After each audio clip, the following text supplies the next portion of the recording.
Hey everybody, welcome to this week's Q&As. It's Thursday morning, so hopefully there was enough time for everybody to get their questions in, but let's jump in and see what we got.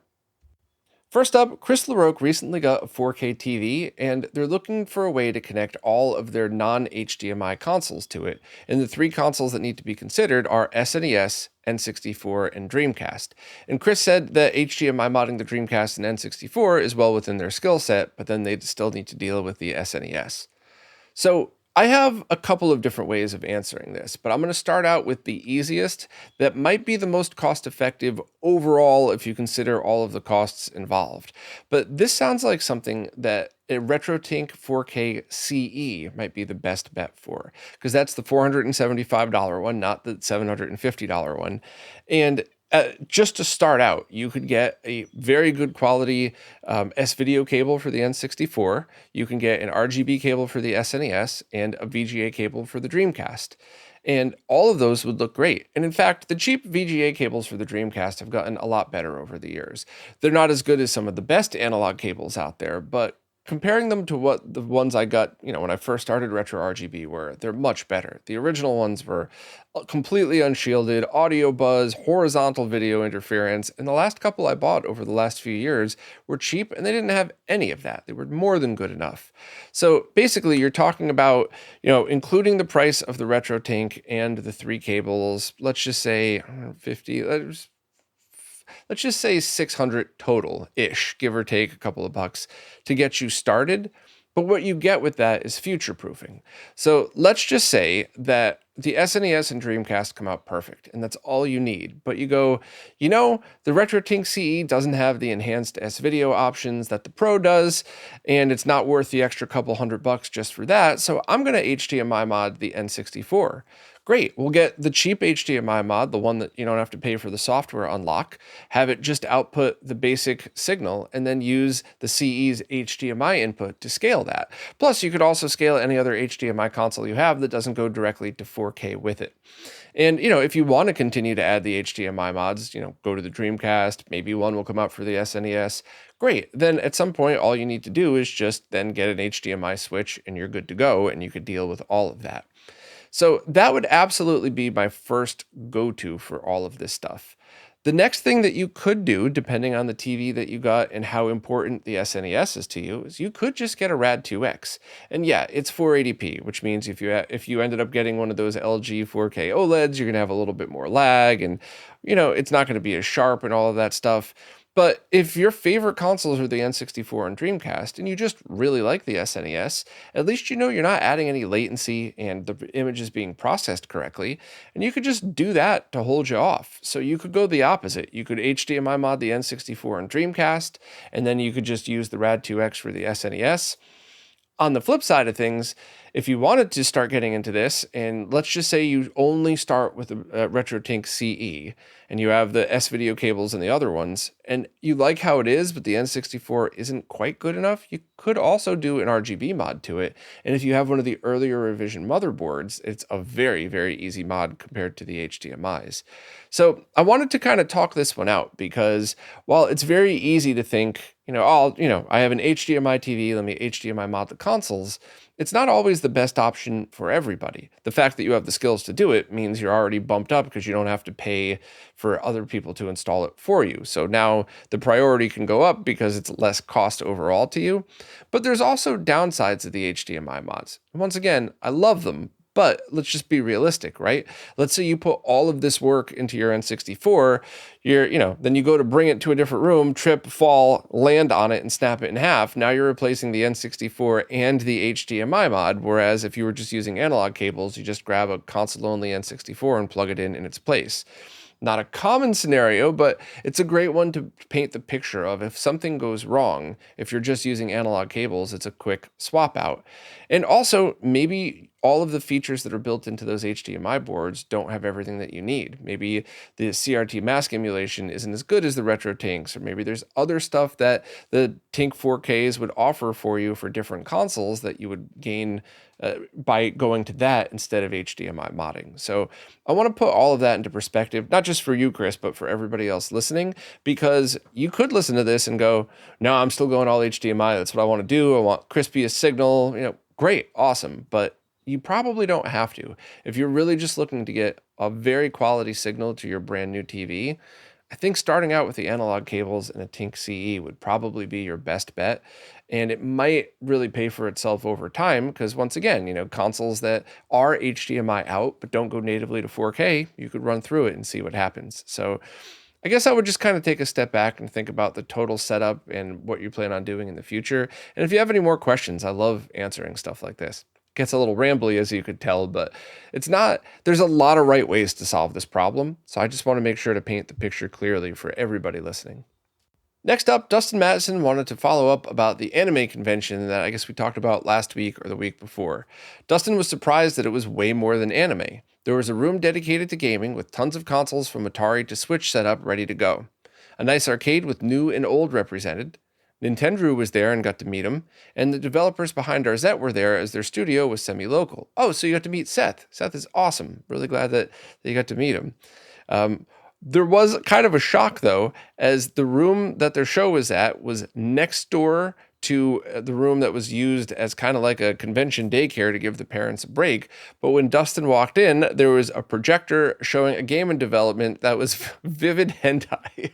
So yeah, I mean, that's exactly what I would expect from an anime convention, right? You're going to get a bit of the weird, but you're also going to get, weird is absolutely subjective, by the way, but, walking into a room next to a daycare that's got hentai on a projector, I think that could possibly qualify as weird here, but you also got mostly awesome stuff. And I think that's been my experience at most of these conventions. There's just so much positivity. You occasionally run into some weirdness, less so at the retro gaming shows. But I mean, once again, weird is subjective. So you could go to Retro World and you could walk in and you could see all of these amazing games and these cool panels. And then you could also go, why the heck is there wrestling here? That's weird.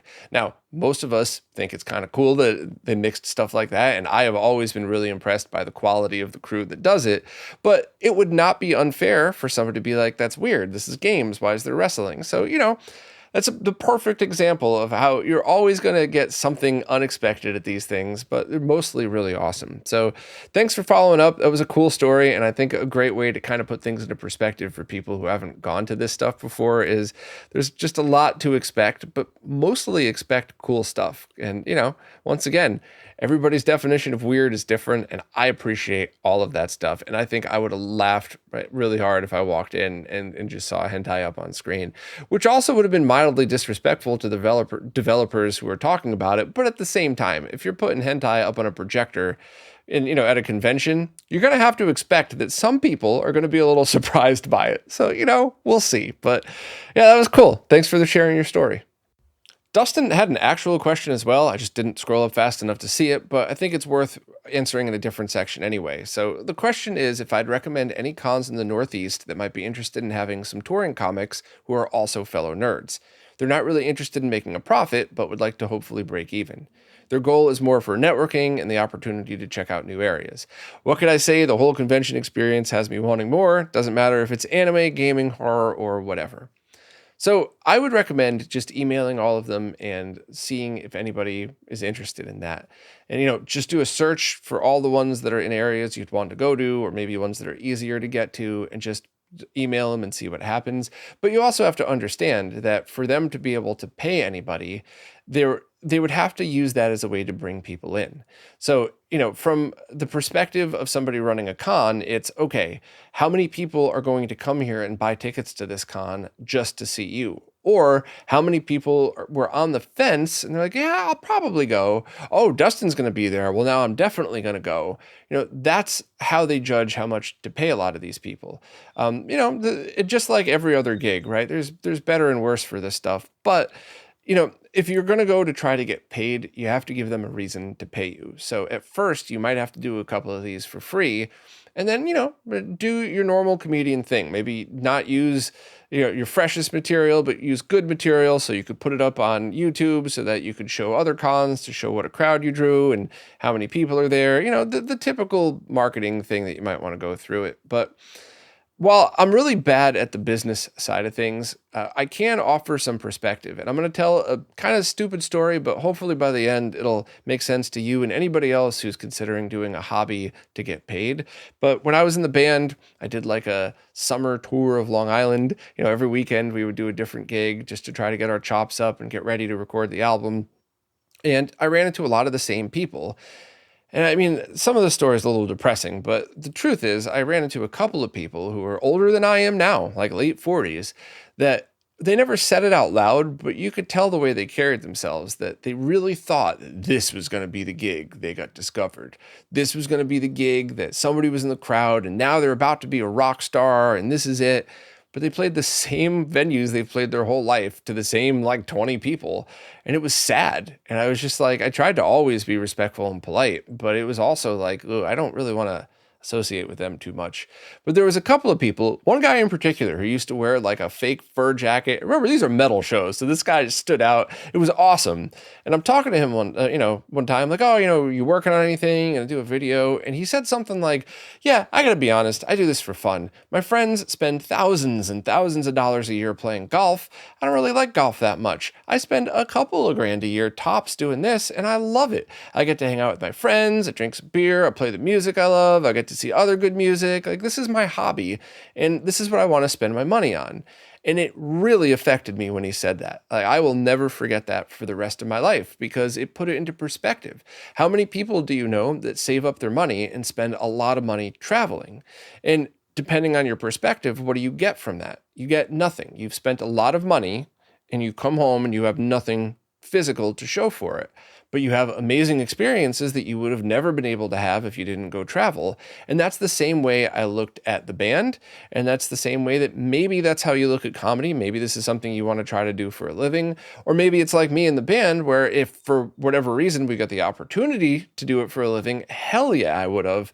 But that was never the goal. We always had very, very realistic goals when we were doing all of that stuff with, the backup plan of what if we actually do make it. And that's kind of the perspective I really want to add to all of these things, and to even developers and, anybody in the scene who wants to go to these cons.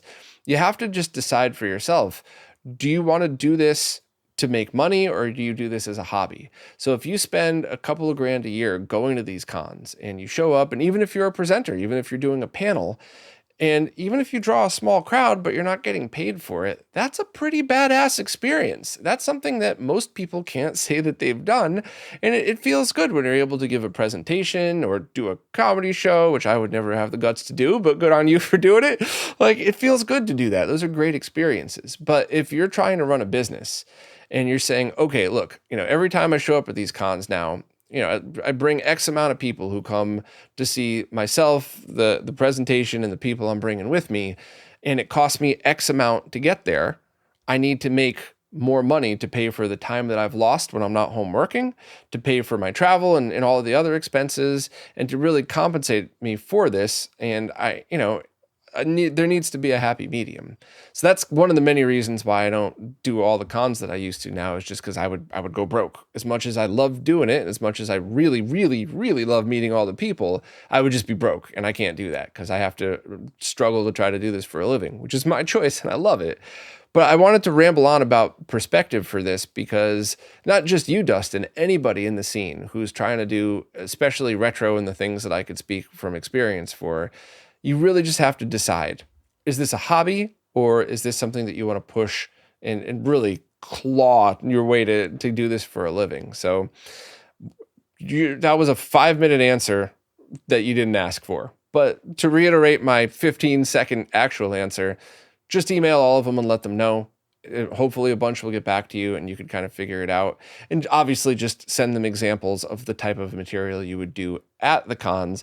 I've watched a couple of your videos, and while I thought they were funny, I think we both agree that not everybody might be into some of the conversations you've had.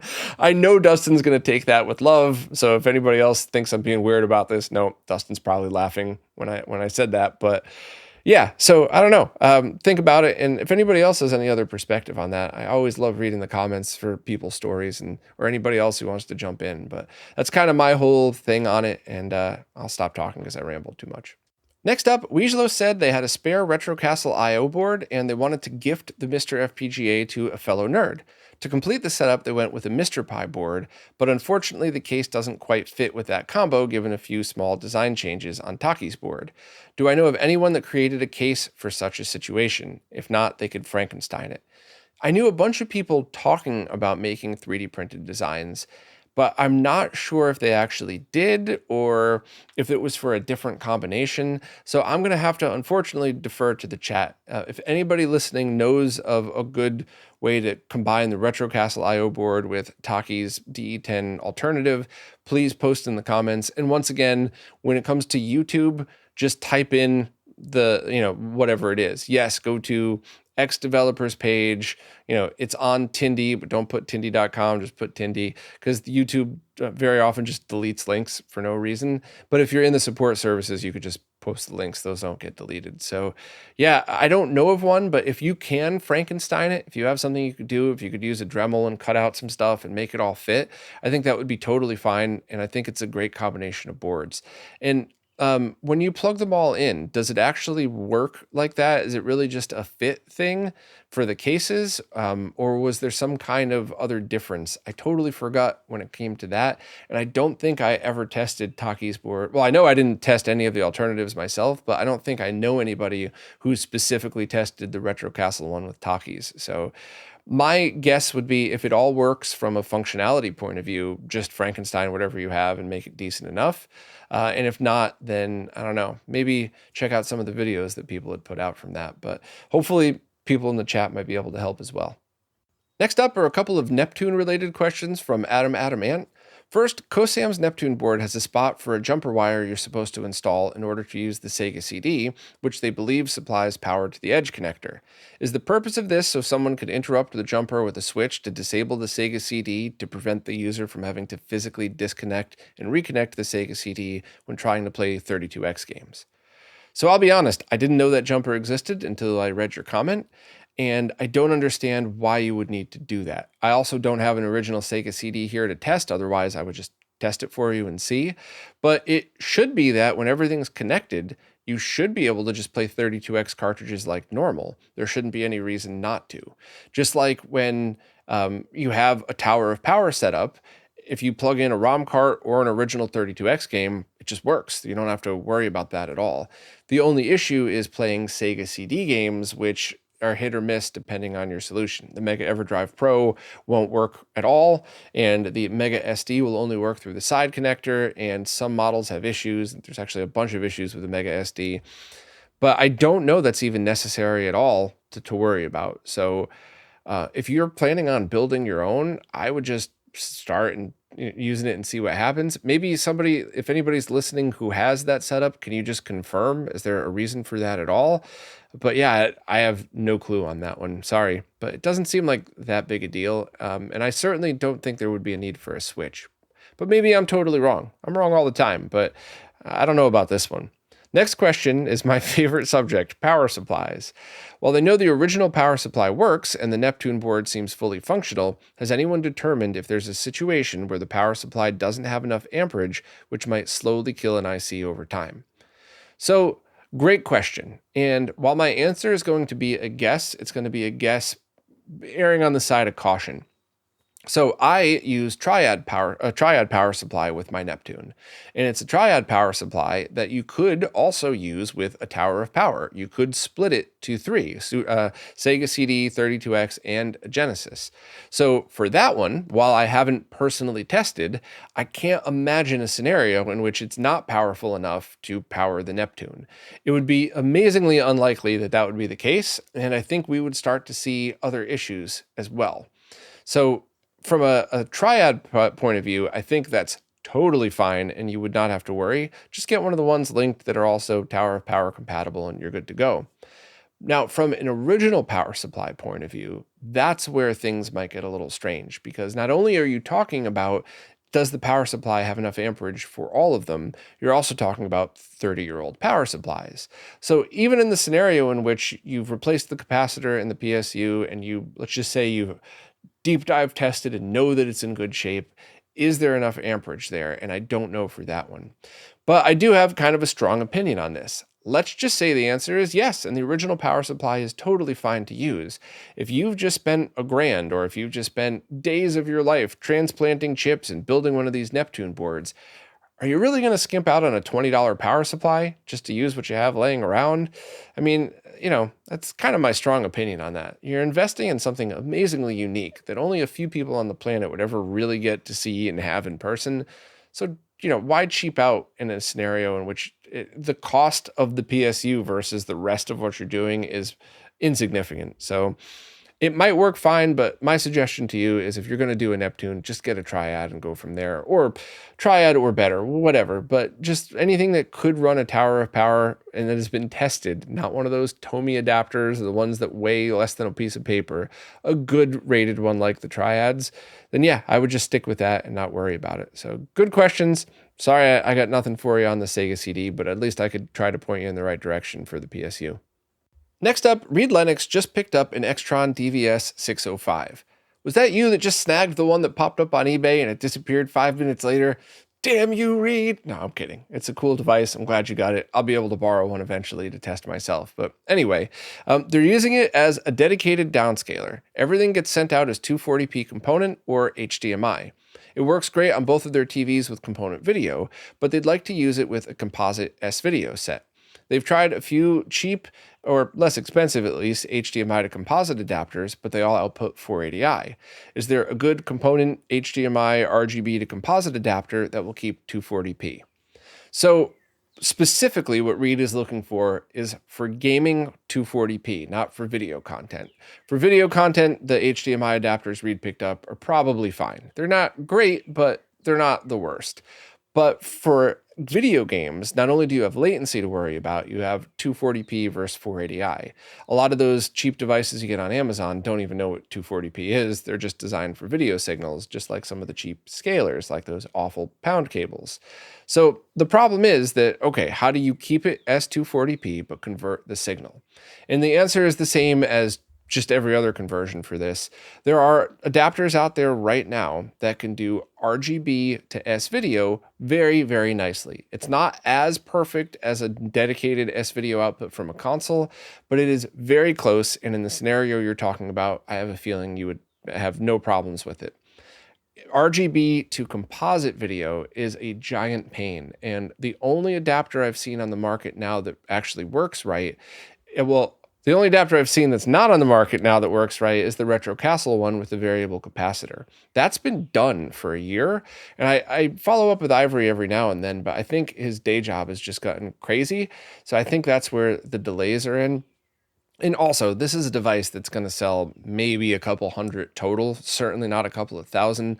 So I get that Ivory's putting his efforts into stuff that actually is going to make him a little more money. But I do want to see that on the market at some point, because there are many scenarios like you're talking about that these are going to be a big help. And if anybody's listening who has a retro store, like one of those online stores, this is something that you should buy a handful of whenever it's released and just keep it in stock. You'll probably sell one a month only, but for the rest of the time your store is open. So this is one of these, like, buy 3, and every time you get down to 1, order a couple more and see how many more you want to stock and see how long it takes. But to go back to answering your actual question, you could check eBay or any of the retro stores out there for RGB to S-Video and composite adapters, and just use the S-Video output, and you should be totally fine. It should look okay. It should definitely stay as 240p. And while you might have some color shimmering, it's not going to be something that would be horrible. It's not going to ruin the experience. Whereas if you use the composite video output of those, in almost all cases, it's going to look terrible. Whereas the RetroCastle one, the new one that's not listed yet, you probably will start out, like, let's say you load Sonic and you go, wow, this looks like crap. You put your screwdriver in and you turn the variable cap, which is like a clock, by the way. So whenever you go a full turn, it always starts back at 0. So you don't have to just sit there for hours and twist it. You put your screwdriver in and you twist it until you find the best spot. I personally keep going just to double check that was the best spot, and then you're done. You don't need a test pattern. You don't need anything crazy. You just start playing your game or watching your content. And when you see the speckles disappear, you're all set. So that one is not available for sale yet, but the S-Video ones are. So that's what I would do for you. I just wanted to elaborate again, because I know every couple of months I have the same conversation, but there's a lot of new people joining that haven't heard me talk about this before. So there is no component to S-Video or composite that I know of, and I have definitely done a bunch of searching. The RGB to S-Video and composite are good for S-Video, but not for composite. And the one that is good for composite is still not available to purchase. So, that's one of those things where if it does become available and you see me post on RetroRGB, pick it up right away, just in case it disappears again for a while, because I think that's a device that, I don't even think I have mine anymore. I think I sent that over to Greg to do a case for it, and that's a tool that I really have appreciated over the years. I don't use it a lot, but ever since Ivory first sent it to me 2 years ago or something, there's always a scenario, especially even for live streams and stuff like that, where like, oh, let me grab this composite only CRT, whip this thing up, and yeah, it's definitely been a big help. So fingers crossed that comes eventually, but for now, just grab an RGB to S-Video. Well, that's it for this week. All the questions just happen to be on Patreon, but anybody who supports on any platform is welcome to ask questions. Please just do so wherever it is that you support in the latest Q&A post. The way the services work, it's hard to figure out what's a new question on an old post. Plus, as you saw today, I like just scrolling through in real time and answering as if we were hanging out at a convention somewhere, or just kind of just being very laid back and chill about the conversations. So anywhere you support, just wherever it is the latest post is, please post your questions there. And of course, and as always, thank you to anybody who supports in any way whatsoever, because this really is what's keeping all of this going. So thank you all so much. And I will probably see you next week. There's a small chance I might have to skip the Q&As just because of some family travel stuff, but I usually find a way to make it work. So if you don't see it next week, don't worry, it's only going to be a week skipped, but I'll probably see you all soon.